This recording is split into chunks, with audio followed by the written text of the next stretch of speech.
Beginning with this year's elections, voting gets a whole lot easier. Your mailbox is your ballot box. Your ballot packet comes to you in the mail. But only if you're a registered voter. If you need to register or update your address, do it today at elections.hawaii.gov. Look for your free Hawaii Elections Guide in the newspaper or at these locations statewide. The deadline to register for the general election is October 5th, so don't delay. Hawaii votes by mail. Well, happy Aloha Friday and welcome to another edition of Spotlight Hawaii. I'm Ryan Kalesuji, joined by Ianji Denise. And again, we want to thank our sponsors. We just saw moments ago, the Office of Election, who reminds you that the general election is coming up. And the last date for those of you who have not yet register is October 5th. So that deadline coming up soon. And Ianji, today we continue on with our conversations with candidates, this time focusing in on Hawaii Island. That's right. The county is going to have a new mayor. Harry Kim did not make it to the general election, so we are talking today to Ikaika Marzo and Mitch Roth. These are two men who care deeply about this island, but have very different visions in terms of what direction it should go. Before we bring them in, let's take a look at their backgrounds. After a crowded field of candidates in the primary election for Hawaii Island Mayor, only two remain, and for the first time in 12 years, the Big Island will have a new mayor. Ikaika Marzo is a small business owner and community activist who built a large following on social media after spearheading relief efforts during the 2018 Kilauea eruption and establishing the Pu'uhonua o Puna Relief Center. This is the first time the Pohoa High School graduate is seeking political office and garnered 21% of the vote in the primary election, second only to Mitch Roth, who since 2012 has been serving as the Hawaii County Prosecuting Attorney. During his time as prosecutor, Roth started the Restorative Justice Program within the prosecutor's office, the first of its kind in the nation. He also reopened the Peter Boy Kema cold case that ultimately led to both parents pleading guilty to manslaughter. Roth finished first in the primary election with 31% of the vote. And we welcome everyone. Thank you so much for being here. Ryan, let's kick it off. Yeah, that's right. We are, of course, want to thank Mitch and Ikaika for joining us. Of course, this is a conversation that is extra important to Ianji and I. We are both from Hawaii Island as well. So we want to thank all those viewers who are watching throughout the state as well as those on Hawaii Island. Full disclosure, though, to start off with, Ikaika and I did grow up together. We were former volleyball teammates. So I just want to say that up front and just make that publicly known in full disclosure. As well, because it is a big island, but it's a smaller community there. So we're going to start off here with our opening statements. We're going to start off with you, Ikaika, if you can start off with your opening statement here. Hello, everyone. My name is Ikaika Marzo. I'm from the Big Island of Hawaii. The reason why I'm running for mayor, basically I'm from here. My roots extends deeply into this soil, right into this aina and this island. My ancestors are buried here, and I just want the best for our community. Been striving for within our community and working hard and connecting and communicating with everyone in our community and districts. And everybody knows me from the 2018 eruption. And during that time, it was full blown into the community and how we can support our community during that time. And the reason why I'm running is because a lot of the people within the districts and Hawaii Island kind of begged and pushed me to run for mayor because they wanted a new leadership and a change within our government system that we are going through right now. So everyone, mahalo. Ryan, thank you guys for having me on this show this morning. And happy Aloha Friday. Aloha, everyone. Mitch will allow you now some brief opening statement. Hello, everybody. My name is Mitch Roth. I'm currently the prosecuting attorney for the County of Hawaii. I, too, am running for this island because I love this island and I love the people. And we have a lot of problems in our county, and we need to have some real change. One of the things that with me, I have 3 children. They all grew up here. They all went to public school, and now they're all living on the mainland. If we want our keiki to raise their keiki here, then we're going to need to have some real changes. We need to have quality jobs, affordable housing, and someone that really knows how government works and how to make real changes in government, and I believe that I am that person. So I thank you and look forward to the conversation. Thank you both for being here. We also want to encourage the audience to write their questions in the comment sections. We're going to try to get to as many as we can. Of course, dominating all of our lives right now is COVID-19. And I'd like to start with you, Mr. Marzo. If you were in charge today, what would you do differently and what would you do the same in terms of the response for Hawaii Island? I think if I was in charge today, you know, once it started, I think I would start creating plans within our county government and changing things around to make sure our local businesses and economy can survive during this time. And also look back at the 1918 Spanish flu and how our government moved forward during that time and kind of adopt some of those plans to what we're doing today. One thing I would have done is work with the state and federal government and find a way that how we can shut down our inter-island flights to protect our people on Hawaii Island. I think that's the #1 thing for a mayor, is to make sure everyone on our island is safe and secure during this pandemic. So that's things that I would have done, yeah. Mr. Roth, same question to you. What would you have done differently, or what would you do differently going forward, and what would you do the same? You know, looking at where we are right now, it's easy to look back and say that there's things that we could have done better. But I think everybody in the state kind of realizes that we need to have consistent messages, and our communication was not great. We weren't consistent. There was different things happening on different islands, and now the governor is in charge of making all the decisions rather than the mayors. You know, during the early stages, I sent an email to Harry Kim asking him to take action a lot quicker than he did. I think that is something that needed to be done quickly. And then we've done some things that were great and some things that haven't been very great. Going forward, you know, I think one of the things I'd look at is trying to make sure that we are able to open our businesses in a safe manner and make sure that we're taking care of the mom and pops rather than the big box stores, the Walmarts and the Costco's and all those. We took really good care of them, but we didn't take care of our mom and pop places. You know, one of the biggest concerns, obviously, going forward, as one of you would assume, the role of mayor is really taking care and managing the county budget. And obviously, there is going to be a huge deficit in the shortfall in the overall operating expenses of the county. How would you manage the county budget, given the projections and the drastic cut in available resources and budget options? Are you in support of potentially raising taxes, cutting county services? We'll start off with you, Mr. Roth, with that question regarding the budget. You know, it's interesting. This is one of the few times that our county budget's a little bit in better shape than the state budget. But moving forward, we're going to need to look at some tough decisions. You know, most of the taxes that we receive are from property taxes. We've been raising property taxes to solve problems for way too long. I don't want to raise taxes. We're going to have to make some cuts. We're going to have to do some things to find other monies. You know, our county has left money on the table, grant money, earmarked grant money on the table. We need to be aggressive in going after grant funds, not only the earmarked, but competitive funds. We've done that in the prosecutor's office. I plan on doing that here. We need to make cuts on a lot of the frivolous spending. There's a lot of frivolous spending in our government. We need to look for those places where we can make cuts. And probably moving forward, we're going to have to look at doing some freezing of hiring for certain positions. We can't freeze for every position, but we can freeze for certain positions, and I think that's what we're going to have to do. We may, in the future, have to look for furloughs, but we're not there yet. Right. Ikaika, will let you respond to that. You know, first of all, if we look at the budget now, the majority of our budget, 66% of our budget, is based on around our property tax, our fuel tax, and our highway tax, and basically our general exercise tax, which is 66% of 404 million of our budget now. Basically, we all know that right now the property value for property taxes, property value is not taking a dive; it's actually staying stable. So I won't be raising no taxes because our community can't afford paying more taxes right now. But we got to make sure we can maintain the services that we provide as county government.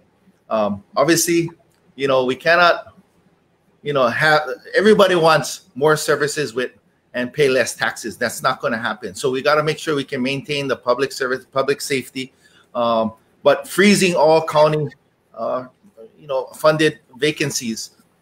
That's one of the key things on moving forward. Foolish spending within every department. We got to look at every department, kind of dissect every department's, budget and try to see where we can, save and roll those funds over to the next fiscal year. One of the things that we've seen is that the Trans-Pacific travel ban continues to be extended every month. And we're now looking at October 15th, but we'll see how that actually plays out. One of the ways one of your potential colleagues is working on this on Kauai is looking at resort bubbles. Would love to get your thoughts on if resort bubbles, if that's something that you would support for Hawaii Island. Mr. Marzo, we'll start with you. Yes, resort bubbles. So, before this, on October 15, we're going to see a new plan coming from the governor of travel, and it's PCR tests. You'll take a PCR test before you travel to Hawaii. We came with a plan long before that. It's a 3-test plan where you can get the results. It's called the LAMP test. You can get the result within 15 minutes. You test before you come to Hawaii. Once you get your ticket, you test once you reach Hawaii, and then you go into a quarantine for 2 days, and you test at the end of the quarantine because there's a 6-day incubation period with this pandemic. So the PCR test will not work. 3 tests will work because you can test within that incubation period. But the hotel bubble, when they quarantine for that 2 days, they can quarantine within their hotel.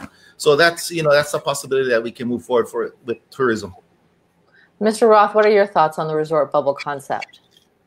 Yeah, I think the resort bubble concept is a good idea. The devil is going to be in the details. My daughter was here for about 5 months. She just went back to New York where she's working. She was forced to quarantine for 14 days, but after 3 days, they called her and she was able to take a test and she got her results back in half an hour and she was off of quarantine. We got to be looking at solutions like that as well. All right, we want to bring in questions for those who are tuning in. This question coming in from Dardi asking about sustainability. Sustainability is key to the survival here on the island. What plans do you have to help Hawaii Island become more self-sustainable? Mr. Roth, we'll start with you with this question from our viewers. So this was one of my campaign promises. Within the first 100 days, we would set the stage for a sustainability summit. And so we've already started working on that. I have a team of people that have been looking into sustainability. And sustainability goes into a whole bunch of different fields. I mean, you can talk about sustainable energy, sustainable agriculture, sustainable tourism. So there's about 16 different subjects that we're looking at. We're hoping to bring people together, give our community a voice in actually deciding how we move forward into the future.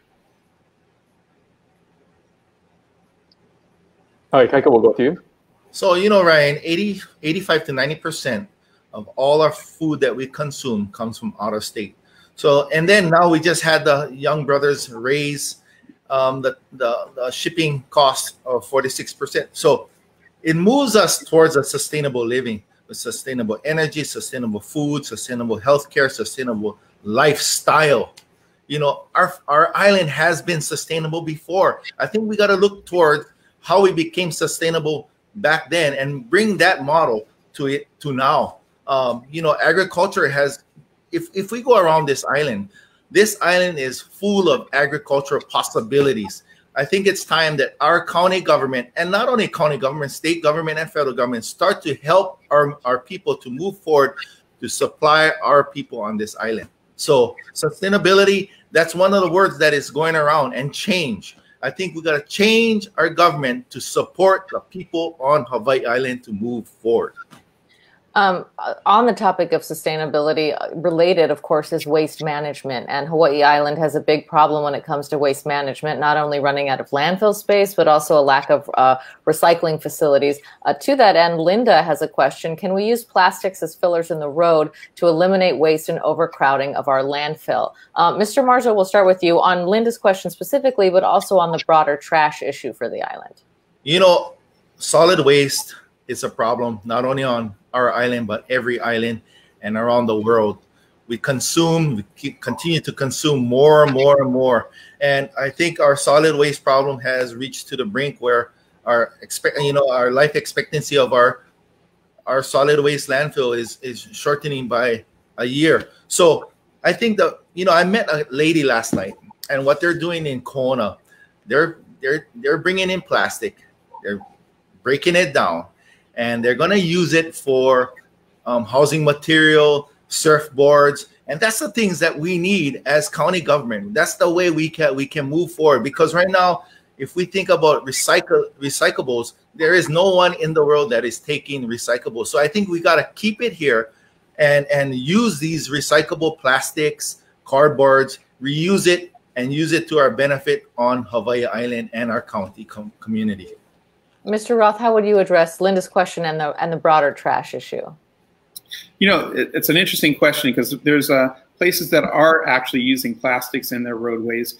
We know that in Colombia, I brought this up last night during our conversation, there's a plant that recycles their plastics, their waste plastics, and uses them to build houses and stuff. And both Ikaika and I met this lady last night who was talking about using the recyclable plastics to make septic tanks and other things. And so there's some real opportunities there. We need to change what we're doing. On our island, one of the things that we've done is that we've stopped recycling. We stopped our sort stations. We're going to need to get people back sorting their rubbish, reducing the flow into the waste stream, but we're also going to have to make some big changes with what we do with our landfill. We have different opportunities for digesters, from sort stations to waste to energy. And I think that's one of the things we have to really look at and come up with a really good plan. On this thread of sustainability and sort of renewable energy, another issue that is currently in front and in the headlines, it concerns the Honolulu bioenergy power plant. What is your stance on the situation and the ruling by the PUC? And further, how would you sort of help to facilitate this moving forward? Mitch, we'll start with you. So, the energy plant decision is a state decision. So the PUC has made that decision. I have a feeling that's going to go into the next stage. There's positives and negatives on Honolulu. One of the things that we saw when we went and took the tour of the plant is that it would prevent about 250,000 barrels of black oil being burnt a year at Helco. So that black oil is coming in from out of state, and that costs our taxpayers a lot of money. That money doesn't go around in our state, and so the possibility of using stuff that comes from here is a great thing. When you talk to the community members, though, there's a lot of concerns, and some of the concerns have to do with the hauling on the roads, the infrastructure on our roads, and our roads, there's infrastructure issues there that we need to look into. So it's really a weighing back and forth. I think it will probably end up going to the Supreme Court, and the Supreme Court is going to be really ruling on the rates versus some of the other issues that the community is bringing up. Ikaika, we'll go with you, Steve, on this question of the Honolulu bioenergy plant.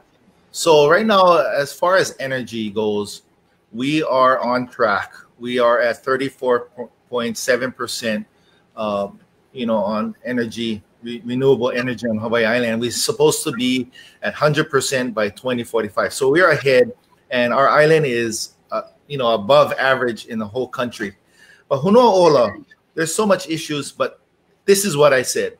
Okay, we know Honolulu is under the state and PUC, but in order for our county to have something like that operating, we have a problem. It's called trash. We still, every day we consume, there's 300 tons of trash that come into our island. And so the first thing that I asked, his name was Kevin from Honolulu. Is it possible that Honolulu can turn into a waste to energy plant? And he said, yes. And that's the first thing, because we have a problem. And we got to find solutions to solve our problems on Hawaii Island. And, also we got to connect with the community. And the community within Papakeo, they're the ones with the voice. And we got to communicate with these people within the community.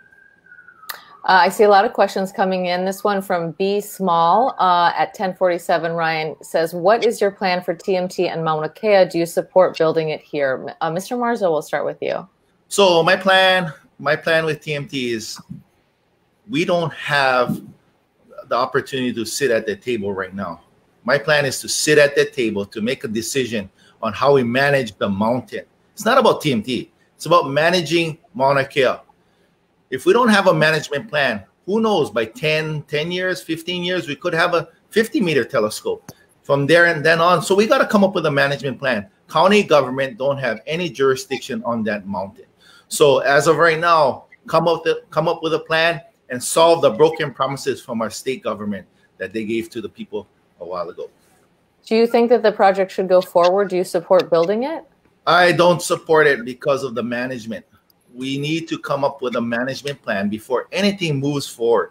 I have stated that before, and I'm going to continue to state that today. It's transparency. That's what they have lost. Our county government, not our county government, but our state government has lost the trust within the people of Hawaii. We cannot keep on going and desecrating the land. This whole island is sacred. We got to figure out how we can move forward with the people. So I'm against it right now. Sorry, I realized my mic is muted. Mr. Roth, how would you answer B? What's your plan for the project? I know it's a state-run project, but as far as the county can be involved, what is your plan for it? And do you support building it at all? So I support TMT because I believe it provides educational and economic opportunities for our island. The thing though is when we're talking about TMT, there's also the realization that for over 50 years, there's been stewardship issues with the land. And there are things that we need to fix.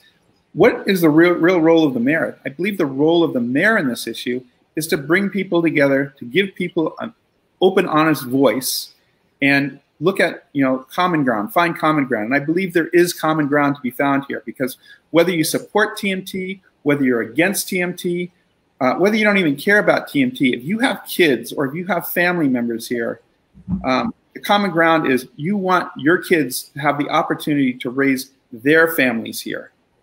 And, that's where we should start the discussion.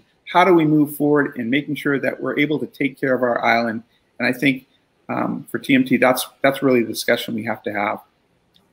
And sticking with this topic of TMT and this discussion, obviously, if the state decides to move forward with the project and give the green light, which the Ige administration continues to support, and we could see what we saw happened last year with people gathering on the mountain as these crews sort of make their way up. As the mayor, what would your stance be if we see something similar happen again and county resources are once again tapped to be able to help to manage those who are against it? Mitch, we'll start with you. So first, I wouldn't take the governor's role and put it into the mayor's position, which our current mayor has done. He's been in charge of the mountain, but he's not in charge of the agencies that are on top of the mountain. And so, that is not the mayor's role. The mayor has 18 departments down below that need to be taken care of. And right now, we're in crucial times. We can be at the table, bringing people to the table, giving people a voice, solving problems, but it's not our role to manage the mountain. Ikaika, same question about how you would manage should what happened last year happen again during your time, should you be elected mayor? I think the role of the mayor is to make sure the people are safe. On that road, making sure not only the kupuna, but also the supporters of TMT and everyone in the community are safe. This TMT it's a project. It's a project that have divided our people on Hawaii Island, and a project shouldn't do that. We are all on this island. We are all on this boat together, and we must move forward together. So, basically, our county government don't have any jurisdiction on the mountain, but we can still keep our people safe during that time. And arresting our kupuna and beneficiaries of Department of Hawaiian Homelands was, I think that's something that needs to be looked at, because the property that they were standing on is on Department of Hawaiian Homelands, and DOT never did transfer there was no transfer of land. And, you know, I just want to make sure people realize that. So keeping people safe during the protests is our number one objective. We want to give you an opportunity to engage with each other. So, Mr. Roth, we'll start with you and let you pose a question to your opponent. Hey, Ikaika. The other night in PBS, or last week, we talked about on PBS, using some of the monies from the Public Lands Fund to overcome the budget. How would you do that in light of, you know, what's in the charter? And why would you want to do that? I mean, we're trying to protect lands for our keiki and our future generations. So, you know, basically, Mitch, we just looked, we're going to go through some hard times right now.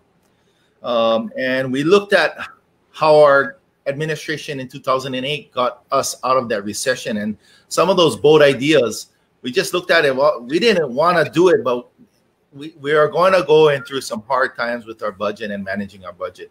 And, you know, looking further into it, it's a charter. There's a charter, and it's not possible. And for me, I'm native to this land. I want to make sure our land is in the better hands than what it is now. And so we're not going to do that anymore. So we got to find other ways to manage our budget. Learning that and talking to some people about that, you know, I think we came to a conclusion that we want to make sure we can protect our lands on Hawaii Island. Okay, and Mr. Marzo, now it's your opportunity to ask Mr. Roth a question. Oh man, I have so many questions. So here's the thing. You know, I'm not a politician. I'm a person with aloha, and I always like to ask the out of the box question. And you know, I have a question for Mitch, and it's on the top of my head, and it's gonna have everyone smiling, should I say? Mitch, where were you born, and where did you go to school, and what was your first job? So I was actually born in California. I dropped out of high school, but got my GED from Kaimuki, so I'm actually a Kaimuki Bulldog. My first job was for this little mom and pop shop in Los Angeles area. It was a little store. The boss decided he was going to put his name on all the products, and I knew that place wasn't going anyplace, so a couple of friends and I left and went to Hawaii, and of course, that place has never been heard of again, called Trader Joe's. I don't know if you've ever heard of that one before. Right on, man. Well, nice to get a little bit of the personal side of both of you. I'd like to actually delve into this a little bit more. Mr. Roth, we'll start with you. What do you think is the biggest difference between you and your opponent? Do you think it's, you can talk about issues, leadership, or your experience? I mean, what area do you think that when the voters are making a decision, what is the biggest distinction between the two of you? You know, we've both done a lot of stuff in the community. I think the biggest difference between us is I have the experience in running a county agency. I know how the county works. I know, how the laws work, and, going forward, we're going to need to make sure that we're able to hit the ground running. So I'm able to hit the ground running. And I think the other thing is that I've been able to put into place a lot of different programs and initiatives in the county that have really made positive change. We both did stuff. It's interesting. We both did stuff on the lava crisis. I helped start a faith leaders group that helped feed, over 20,000 meals. They helped build houses. They helped, with transportation. They helped with laundry. They helped do a whole bunch of other things. So we both have done those kinds of things. But I think the experience in government and understanding how things work in the government is the real difference here. And Mr. Marzo, same question. What do you think is the biggest difference between you and your opponent? I think the biggest difference is, me communicating with the people. I think between me and him, I led a community through a disaster, and we're going through a disaster right now. And let me give you an insight.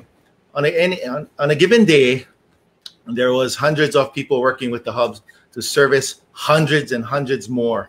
And people might remember me because of my reports my professional reports that I had broadcasted on Facebook Live, and collaborating with various professionals to provide information for the community, coordinating information efforts from land, sea, and ocean, coordinating rescue efforts for animals, belongings, and people, working with nonprofit organizations and businesses around the world to help support our people during that time. Not only that, you know, love and aloha for every person on this island. You know how much people that cried to me, that I cried with, families, lava evacuees, and ohana that went through that. You know, I think that's what we need is we need aloha for the people on Hawaii Island. We want to bring in more questions from those who are tuning in. This is from Lane asking specifically about, I'm sorry, this is actually the wrong question we brought in here. It was a question, sorry, there's a lot of actually comments that are coming in and we're trying to track them as much as we can. There was a question asking about medical aid in rural communities. And I know that that is something that continues to be an issue on Hawaii Island. If you can sort of speak to, we'll start with you, Ikaika, talking about sort of the access to care for those in the rural communities and medical care for those that may be out there. I think we got to increase medical aid within all communities. One community for sure, and we're growing. Puna, we don't have a medical center here in Puna, but we have medical centers around the whole island in every district. Ka'u, Waimea, Kohala, Honoka'a, Hilo, Kona, but Puna, we don't have that. And we're the biggest cul-de-sac in the whole state. Secondly, we need to bring back our medical physicians that have gone away and studied in the mainland, studied around the world. We got to bring these guys back to have them, you know, contribute back to our community. So, you know, I think we got to heighten up our healthcare within rural districts, telehealth because of the COVID-19. But all of these things we got to think about right now. Mitch, we'll start with you. We'll let you respond to that question about medical access in these rural communities. You know, medical care is something that was desperately needed on Hawaii, and with 40% physician shortages prior to COVID, we really need to look at some different things that happen.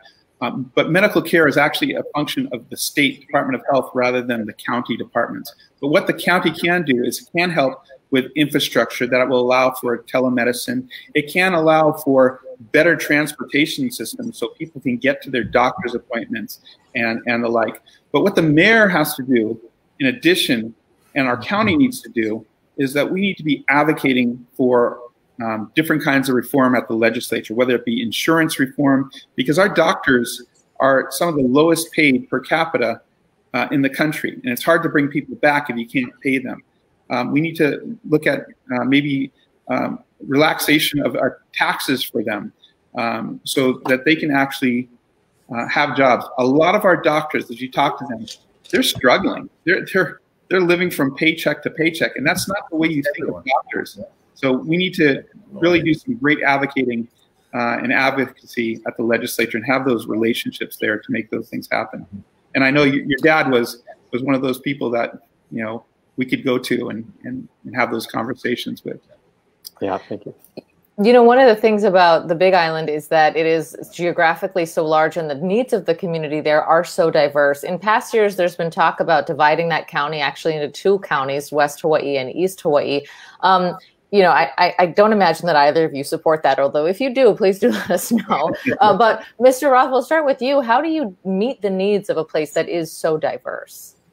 Yeah, that's a great question. As we go around the island, we hear from a lot of people that they don't feel that their voices have been heard in the last 4 years. We need to get back to the situation where our mayor and our cabinet members are regularly at our West Hawaii Civic Center. But more than that, we need to make sure that they're getting out to the various communities. In 2000, I started an initiative called the CEO, which was the Community Empowerment Organization. And in that organization, we trained people from the communities to be facilitators and problem solvers. And then we would bring the county, the mayor, and the cabinet to meetings in the various districts where they would have plans, where they would have solutions. And we not only listened to them, but we gave them a seat at the table and helped them to come up with the solutions that were going to help their communities. And I think we need to get back to that, and I have a plan on making that happen as well. Okay, and Mr. Marzo, same question for you. How do you unite such a diverse community? You know, we are all one island, one heart, one people. I think the best way, you know, in the primary, that was my point, that I wanted to go around Hawaii Island and meet with all the people. And, you know, I think the people told me, everyone told me in every district, there's lack of representation for our district in the mayor's office. That clicked. We need to make sure there's equal representation around the whole island. So what I'm saying is, I'm on the East Hawaii. I live in East Hawaii. I'm from East Hawaii. I know what problems we are going through in East Hawaii, but we need a second person in line, which is the managing director, come from West Hawaii, so they can have the equal representation when we sit at the table, so we can address all the issues that that our island is going through right now.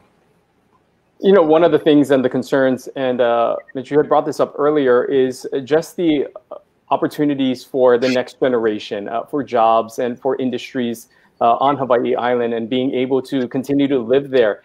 Moving forward, what sort of diversification of the local economy there do you have in mind to help to keep local kids on Hawaii Island, as well as just to support the overall economy moving forward? You know, we need to change the philosophy of our government to a government that helps people thrive and survive versus permitting them to exist. And the way you do that, and the way you keep our kids here, is you provide quality jobs and affordable housing. And in diversifying, we have a lot of different opportunities to do that. We have, you know, renewable energy. We should be the model for the rest of the world on renewable energy, because we have all the resources here.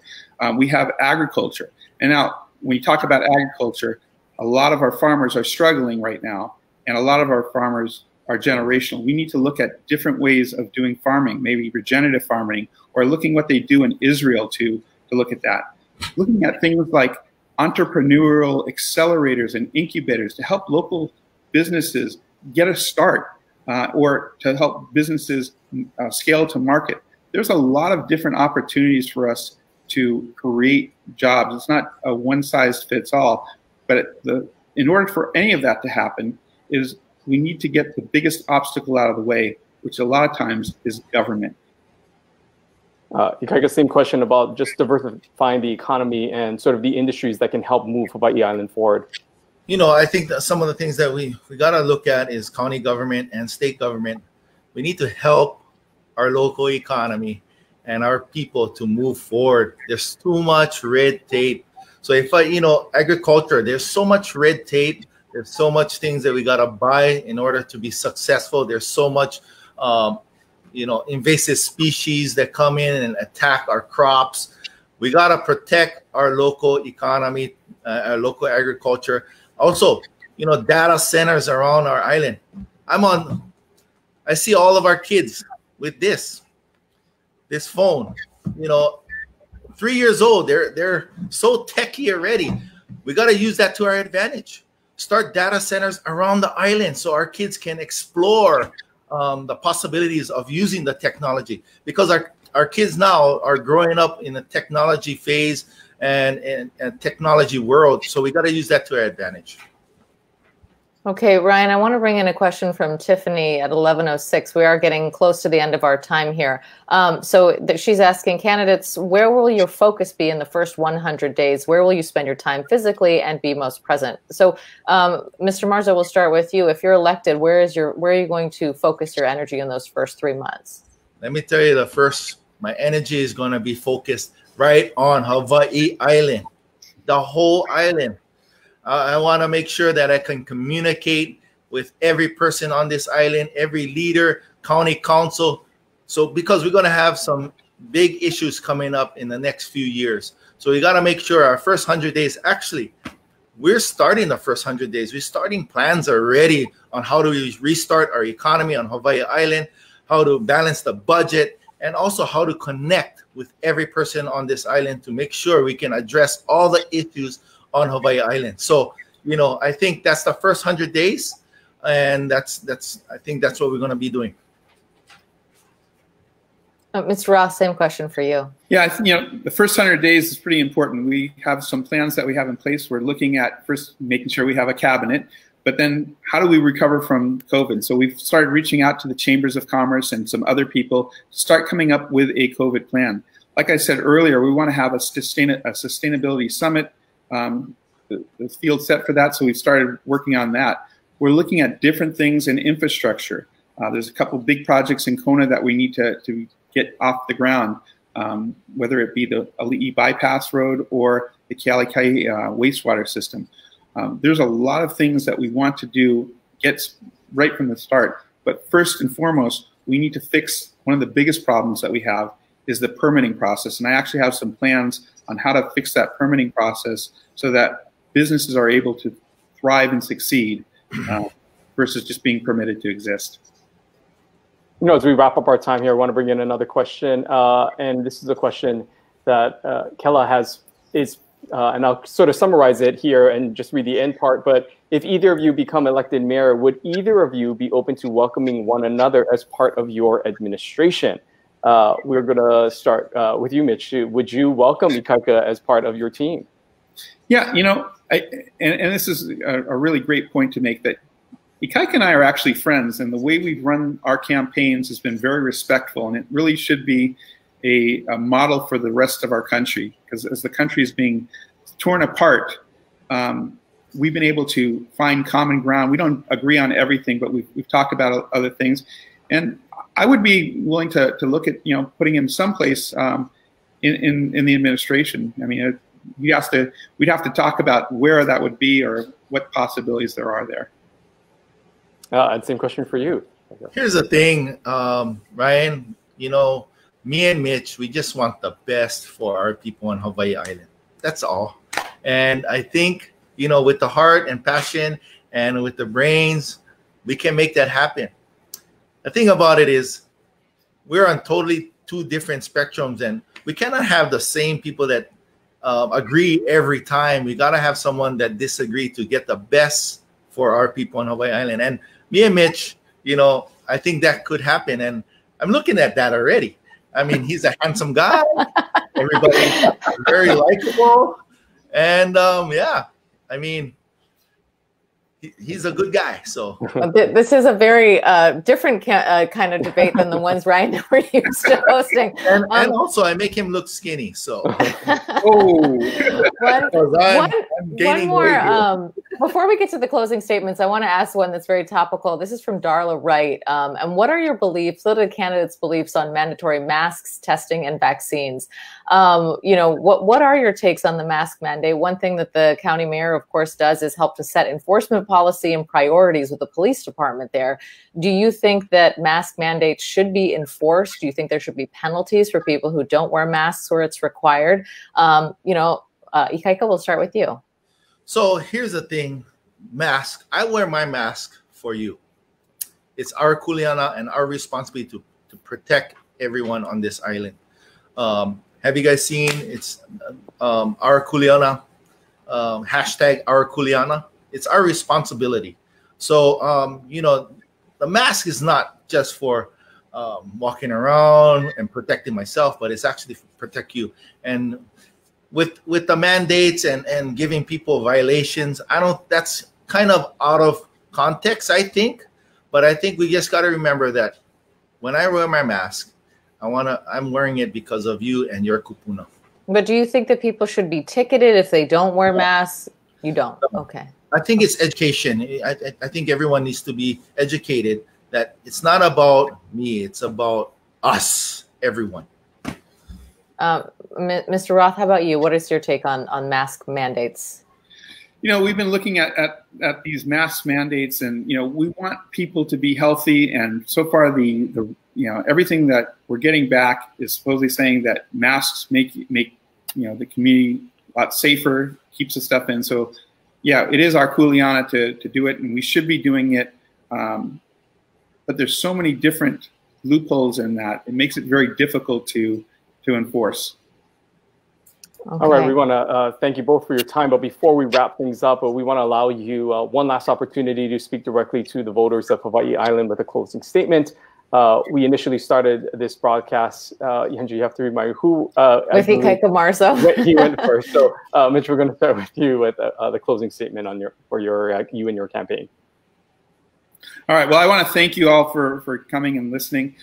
I'm running because I love this island. I love the people. And it's really important as we go into this post-COVID or even during COVID that we have a county government that is operating, that is helping people thrive and succeed. That's making sure that we are able to keep our keiki here to raise their ohana here.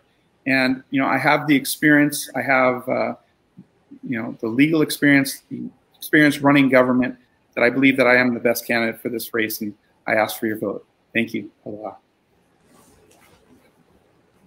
All right, Ikaika. So mahalo everyone, mahalo Ryan, mahalo for having me on this show. I think it resonates around the whole island. Aloha is the key to love and success with the county government. And that's what I have been giving. That's what I've been doing for all my life. Born and raised on this island. My roots extends from this island. My ancestors are buried here. I will continue to live here. My kids, my grandkids, my great-grandkids, and generations. I want to protect all the kids, the keiki, and the kids that is coming before that, and make sure that we have a future for everyone to live on this island. So, again, mahalo, and thank you for having me. Aloha. Thank you so much to both of you for being here, and thank you to all the questions coming in. A lot of people, supporters on both sides, and a lot of people also admiring how generous you were toward one another. So we do appreciate that. Thank you again for being here. Thank Aloha. you. Thank you both. Aloha. Well, Ryan, I liked whoever asked that question that you brought in about having a job in the administration. It sounds like win or lose, these guys are both going to be working in county government. Yeah, we could. And again, you were right. This is obviously a different type of discussion that we've seen from other candidates. These two saying that they are friends and respectful of each other in that nature and in the way that they interact with one another. But there are some stark contrasts, obviously, in policies and ideas for moving Hawaii Island forward. We heard that from a wide variety of topics. And the way, also including how they would handle the pandemic and moving forward with the county of the Big Island County. Yeah, so we invite you as soon as this broadcast is over to like it, to share it. If there's somebody who is a voter in that county and they need to see this, please do let them know. Next week, we're continuing in the world of politics. On Wednesday, we're going to be inviting Mr. Amamiya and Mr. Blangiardi, of course, the two candidates for Honolulu, City and County of Honolulu for the mayor here. My guess is that they will not be as magnanimous, but we'll have to see. But we're looking forward to our discussion with the two of them. And on Monday, as he has for this whole month, Governor David Ige will be joining us. That's right. So we're looking forward to that conversation. And before we sign off here, Yanji, this was obviously personal to both of us. We are both called Hawaii Island our home and originally come from the Big Island. And so I just wanted to take this brief moment, if I could. This past week, Hawaii Island lost a really great community leader and someone who is very special in my life, Nelson Suji, who happened to be my uncle, passed away this week. And he was a former fire chief of Hawaii Island for many years. He led the fire department during some very difficult times and a number of natural disasters on the Big Island. He was very active in the community. He started the Dream Come True program, which for those of you on Hawaii Island, remember those were the all-you-can-eat ice cream parties that they would have at KTA, and it raised money to help critically ill children and did so much for the community. And so I just wanted to use this opportunity to say mahalo to everyone on behalf of the Suji Ohana for just their well wishes. He was a great leader and someone I really admired and looked up to, and we certainly will miss him. But Yanji, I think it speaks to something that so many of us now, and myself included, are experiencing during this time of COVID, of losing a loved one during this time, and the restrictions that it places, obviously not being able to gather with family and friends and being able to send people off with a funeral and gathering. I think that it really sheds another light onto the impact of this pandemic has had on so many, you know, in our community and beyond. So yeah, absolutely. Thank you so much for sharing that remembrance. And you're absolutely right. As we talk about the deaths from COVID and other causes in this time, it is true that family can't gather in the way that they're used to. And here in Hawaii, of course, we rely so much on our aloha, and that is, you know, physically getting to be with each other and hug one another. So we send all our well wishes to your family and our, you know, condolences for this loss.